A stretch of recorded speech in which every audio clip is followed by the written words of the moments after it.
Hello hi అండి, welcome to Godavari ముచ్చట్లు.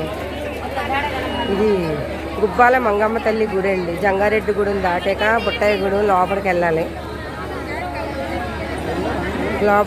చాలా స్వచ్ఛమైన తల్లి అండి గుబ్బాల మంగమ్మ తల్లి. మనం ఆ అమ్మని దర్శించుకోవాలంటే చాలా లోపలికి రావాలి కష్టపడి. అంత కష్టపడి వస్తేనే కానీ అమ్మ మనకు దర్శనం ఇవ్వదు. మీరు ఎవరైనా ఎప్పుడైనా రావాలి అనుకుంటే గుబ్బాల మంగమ్మ తల్లి గుడికి, జంగారెడ్డి గుడి ఇంకా లోపలికి బుట్టయ్య అయ్యి చూసుకుని లోపలికి జాగ్రత్తగా రండి. కోళ్ళు మేకలు అన్నీ కూడా కోసుకోవచ్చండి ఇక్కడ అమ్మకి మొక్కుకొని.